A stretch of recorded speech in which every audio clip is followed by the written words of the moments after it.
Осы күндері Алматы қаласында Қазақтелеком акционерлік қоғамы ұйымдастырып отырған карьер митинг халықаралық конференциясы өтті. Осымен 4-ші мәрте жақын және алыс шетел байланыс операторлары бастарын қосып, бірқатар мәселелерді талқылады. Карьер митинг 4-ші халықаралық конференциясына Ресей, Өзбекстан, Қытай, Қырғызстан, Германия сияқты бірқатар елдердің байланыс операторлары жиналды. Конференция қатысушыларына IP-MPLC жаңа желі құрылысы мен мағлұматтарды жіберу жаңа қызметтері көрсетілді. Сонымен қатар жиында тарифтерді төмендету, транзиттік мүмкіндікті дамыту сияқты мәселелер талқыға салынды. У нас, соответственно, Казахтелеком получает от компании Синтера IP-транзит. Қазақтелеком Синтера компаниясынан IP транзит алып келеді. Біз әуелде кішігірім көлеммен, яғни секундына 2 герцтен бастағанбыз. Қазір бұл көлемнің ауқымы секундына 6 герцке дейін көбейді.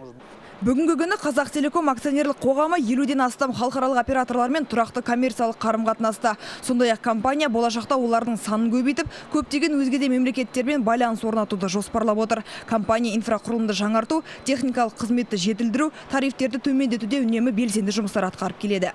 Юридический жеке меншіктерге бір тариф бердік, енді адамдарға бір тариф бердік.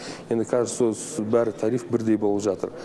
Енді сол, енді Москваның үшін Россияның направлениесі алсақ, енді 1-4 есе енді азайттық.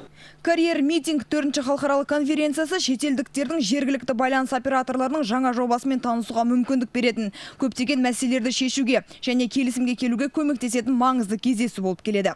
Аида Боранбай, Данияр Жүсіпов, Тимур Хайрамбаев, Информбюро, Алматы.